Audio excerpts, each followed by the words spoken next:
आईने हिंदी के एक नए एपिसोड में आपका स्वागत है, जहां आपके लिए हम लेकर के आते हैं भारतीय डिफेंस की प्रमुख अपडेट्स को। और आज के अपने इस वीडियो में हम बात करने वाले हैं हिंदुस्तान लीड फाइटर ट्रेनर यानी HLFT-42 के बारे में। और आज के इस वीडियो में हम जानेंगे कि हमारा HLFT-42 अका मारुत 2 जो है वो इतना इम्पोर्टेंट हमारे लिए क्यों बन चुका है, क्यों भारतीय वायुसेना के जो पूर्व अधिकारी हैं वो इस प्रोग्राम को ज़्यादा महत्व दे रहे हैं। इसके अलावा क्या भारतीय वायुसेना इनका इस्तेमाल एक मल्टी रोल कॉम्बैट एयरक्राफ्ट के तौर पर भी कर सकती है, इस पे भी हम बात करेंगे। तो चलिए शुरू करते हैं आज का अपना ये वीडियो। दोस्तों, इस बात में कोई संदेह नहीं है कि एरो इंडिया 2023 में हमें HLFT-42 को लेकर के जितने भी इन्फॉर्मेशन देखने को मिली वो बहुत ज़्यादा इम्प्रेसिव थी। जहां पर हमें ये पता चला कि ये भारत का एक next generation leading fighter trainer होने वाला है, जो कि न सिर्फ ट्रेनर एयरक्राफ्ट की भूमिका निभाएगा बल्कि ज़रूरत पड़ने पर एक मल्टी रोल कॉम्बैट एयरक्राफ्ट के तौर पे भी हम इसको इस्तेमाल कर सकेंगे।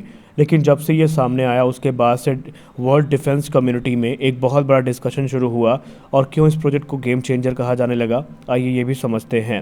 दरअसल ये जो एयरक्राफ्ट है ये भारतीय वायुसेना के फाइटर पायलट्स की जो स्किल है उसको इम्प्रूव करने के लिए तो सहायता करेगा ही करेगा, साथ ही साथ उन्हें 4.5 और 5th जनरेशन के जो फाइटर एयरक्राफ्ट हैं इंडियन एयरफोर्स में आने वाले उनके लिए ट्रेन भी करेगा। इसको इस प्रकार से डिज़ाइन किया गया है कि है तो ये एक डेडिकेटेड ट्रेनर एयरक्राफ्ट ही, लेकिन इसमें बहुत सारे जो वर्चुअल ट्रेनिंग मोड्स हैं वो देखने को मिलेंगे, जो कि इंडियन एयरफोर्स के किसी भी फाइटर जेट को सिमुलेट करने की कैपेबिलिटी के साथ में आएंगे, जैसे कि Mirage 2000, Dassault Rafale, Tejas Mark 2, advanced medium combat aircraft और twin engine deck based fighter. तो ये एयरक्राफ्ट हमारे लिए बहुत ज़्यादा इम्पॉर्टेंट है। अगर हम इंडियन एयरफोर्स के या भारत के top experimental test pilot group captain Harshvardhan Thakur sir की बात माने तो उन्होंने बात करते हुए हमसे ये बताया कि इस प्रकार के जो फाइटर जेट हैं या इस प्रकार के जो ट्रेनर एयरक्राफ्ट हैं ये आने वाले समय में एक बहुत बड़ी भूमिका अदा करेंगे, क्योंकि हम सब जानते हैं कि Tejas Mark 2 advanced medium combat aircraft और twin engine deck based fighter या फीचर में अगर हम ऑर्का की बात करें तो इन सब में हमें कोई भी ट्रेनर वेरिएंट देखने को नहीं मिलेगा। ये सारे एयरक्राफ्ट सिंगल सीट कॉन्फ़िगरेशन में देखने को मिलेंगे, जिसका मतलब ये है कि इन एडवांस फाइटर जेट्स में ट्रेन करने के लिए पायलट्स को हमें एडवांस प्लेटफॉर्म की ज़रूरत पड़ेगी। और ये ज़रूरतें पूरी होंगी हमारे HLFT-42 से, जिसको इस प्रकार डिज़ाइन किया गया है कि ये हर फाइटर एयरक्राफ्ट को सिमुलेट करने की कैपेबिलिटी के साथ में आएगा। उन्होंने ये भी कहा कि HLFT-42 में जो फाइटर पायलट्स होंगे वो सिमिलर उसी कॉकपिट का अनुभव करेंगे जो कि उन्हें तेजस मार्क 2 एमका और TDF में देखने को मिलेगा।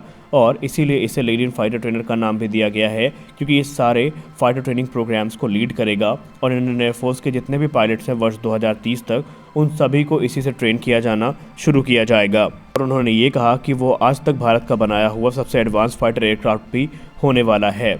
अब यहाँ पर उन्होंने एक चीज़ और भी कही कि आप यहाँ पर मारुत का रिवाइवल भी देखेंगे। दरअसल ऐसा क्यों कहा गया है, आइए हम उसके बारे में भी बात कर लेते हैं। अगर हम HLFT-42 को डिस्कस करें तो हम ये देखेंगे कि इसमें जो डिज़ाइन फीचर है वो आपको काफ़ी हद तक हिंदुस्तान एरोनॉटिक्स लिमिटेड के द्वारा भारतीय वायुसेना के लिए बनाए गए पहले स्वदेशी एयरक्राफ्ट यानी HF-24 मारुत से काफ़ी सिमिलरिटीज़ को शेयर करते दिखाई पड़ते हैं। और यही कारण है कि जब इस एयरक्राफ्ट को लॉन्च किया गया था तो हमें इसके टेल पे लॉर्ड हनुमान यानी प्रभु हनुमान की फ़ोटो देखने को मिली थी। और इसीलिए HLFT-42 को मारुति नंदन यानी सन ऑफ मारुत के नाम से भी पुकारा जाने लगा था, जिसका मतलब ये है कि गॉड ऑफ स्टॉर्म। तो HLFT-42 काफ़ी सारे फीचर्स को मारुत से शेयर करता है डिज़ाइन के मामले में, लेकिन ऐसा भी नहीं है कि पूरी तरीके से HLFT-42 में सिर्फ मारुत की डिज़ाइन को ही अडॉप्ट किया गया है। दरअसल अगर आप इसके फ्रंट सेक्शन को देखेंगे तो यहाँ पर आपको तेजस की भी झलक देखने को मिलेगी। जो एयर इनटेक्स हैं वो काफ़ी हद तक तेजस के साथ सिमिलरिटीज़ को रखते हैं। वहीं इसमें ऑल मेटल बॉडी का इस्तेमाल होता दिखाई पड़ेगा ताकि इसकी कॉस्ट को भी रिड्यूस किया जाए, क्योंकि हम सब जानते हैं कि तेजस में हाई कंपोजिट मटेरियल्स का इस्तेमाल किया गया है, जिसके चलते उनकी कॉस्ट भी काफ़ी ज़्यादा हुई है। और क्योंकि अब इस एयरक्राफ्ट को एक्सपोर्ट के पर्पज़ से भी बनाया जा रहा है तो इसमें जो ऑल मेटल बॉडी है वो इसकी कॉस्ट को कम करने में काफ़ी ज़्यादा सहायक साबित होगी। अब अगर हम स्पेसिफिकेशंस की बात करें तो जो HLFT-42 है यानी मारुत 2.0 है, इसकी जो ओवरऑल लेंथ होने वाली है वो 16 मीटर की होने वाली है। इसका जो विंग स्पैन होगा वो 9 मीटर्स का होगा। इसकी जो हाइट होगी वो 4.6 मीटर्स की होने वाली है। और अगर हम डायमेंशंस की बात करें तो ये तेजस मार्क 1 और मार्क 1A से भी बड़ा होने वाला है। इवन अगर हम इसको कंपेयर करें तेजस मार्क 2 से, ये उससे भी बड़ा थोड़ा होने वाला है, लेकिन हाइट के मामले में ये उससे थोड़ा छोटा रह सकता है। अब आइए बात कर लेते हैं HLFT-42 के पेलोड और परफॉर्मेंस के बारे में। तो ये जो एयरक्राफ्ट है ये एक सुपरसोनिक ट्रेनर एयरक्राफ्ट होने वाला है जो कि पायलट्स को फिजिकल फील देगा एक सुपरसोनिक फाइटर की। वहीं इसमें कई वर्चुअल मोड हैं जो कि अलग अलग डिस्प्ले, वेपन डिलीवरी या दूसरी चीज़ों को सिमुलेट करने में सक्षम होंगे।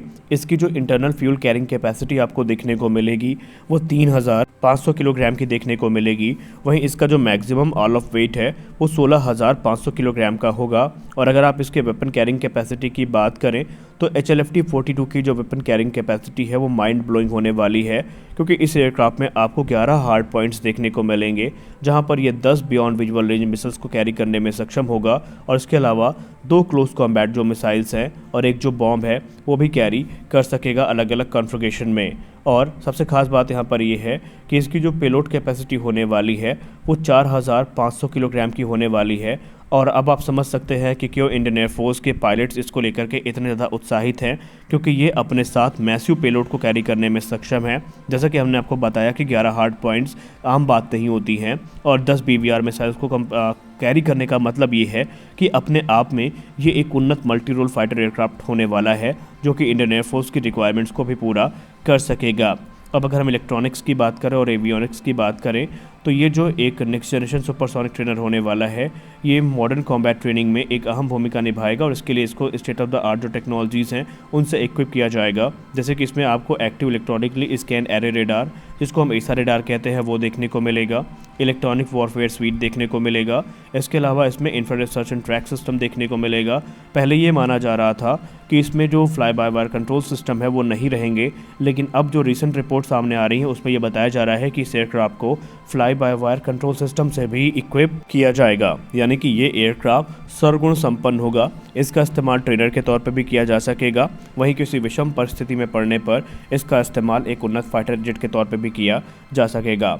अगर हम इसके कुछ साइलेंट फीचर्स की बात करें तो इसकी जो हाई काइनेटिक परफॉर्मेंस है और ट्रांससोनिक एक्सेलरेशन है वो काफ़ी इंप्रेसिव होने वाले हैं और ये मल्टीपल कॉम्बैट मिशन को एक सिंगल शॉटी में ही कंप्लीट करने में सक्षम होगा।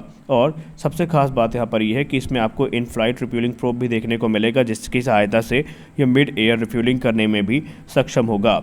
और इसमें बहुत सारे जो इंडिजिनस सिस्टम और कंपोनेंट्स हैं वो इस्तेमाल किए जाएंगे, जैसे कि डिस्प्ले सिस्टम हो गए, फ्लाइट कंट्रोल्स हो गए, लेकिन इंजन अभी भी इसके लिए इंपोर्ट ही किया जाएगा क्योंकि हमारे पास इंजन का कोई भी ऑप्शन अभी इंडिया में मौजूद नहीं है। शुरुआत में ये माना जा रहा था कि इसको जो कावेरी इंजन है उससे पावर किया जाएगा, लेकिन क्योंकि ये तकरीबन 17.5 से 17 टन के बीच में एयरक्राफ्ट होने वाला है, जिसका मतलब ये है कि कावेरी इंजन इसके लिए सफिशेंट नहीं है और माना जा रहा है कि इसको भी जनरल इलेक्ट्रिक F414 से ही इक्विप किया जाएगा।